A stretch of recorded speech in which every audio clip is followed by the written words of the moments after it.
150 రోజులు చరిత్రలో ఎప్పుడు జరిగిన విధంగా డిఎస్సి పూర్తి చేశాం. 16,000 మంది ఉపాధ్యాయులు మనం భర్తీ చేశాం. దానికి కారణం ఏంటంటే గతంలో జరిగిన నోటిఫికేషన్స్ అని మేము తీసుకున్నాం.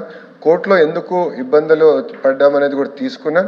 కరెక్ట్గా ఒక కమిటీ వేసి స్టడీ చేసి పర్ఫెక్ట్గా అమలు చేసాం. ఇంకా దాన్ని ఫైన్ ట్యూన్ చేసుకోవాల్సిన అవసరం ఉంది. దాంట్లో భాగంగా కాంట్రాక్ట్ ఎంప్లాయీస్ విషయం కూడా ప్రభుత్వం సునకంగా ఉంది.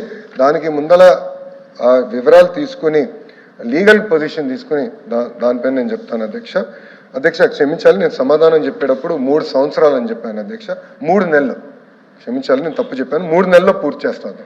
3 నెలల్లో ప్రక్రియ ప్రారంభిస్తే లీగల్ ప్రాసెస్ ఈ 90 డేస్లో మేము పూర్తి చేస్తాం అధ్యక్ష. మొదటి వ్యక్తిది సారీ, నేను అది చదువుతున్నా తప్పు చేశాను. రెండోది అధ్యక్ష, ఏజ్ ఎన్హాన్స్మెంట్స్కి వచ్చేగల ఆల్రెడీ జియోఎం కాన్స్టిట్యూట్ చేసాం అధ్యక్ష. జియోఎంలో డిస్కషన్ జరుగుతుంది. అది జియోఎం క్లారిటీ ఇచ్చిన తర్వాత గౌరవ సభ్యులు తెలియజేస్తున్నారు అధ్యక్ష. అంతేకాకుండా అధ్యక్ష, ఇది ప్రజాప్రభుత్వం.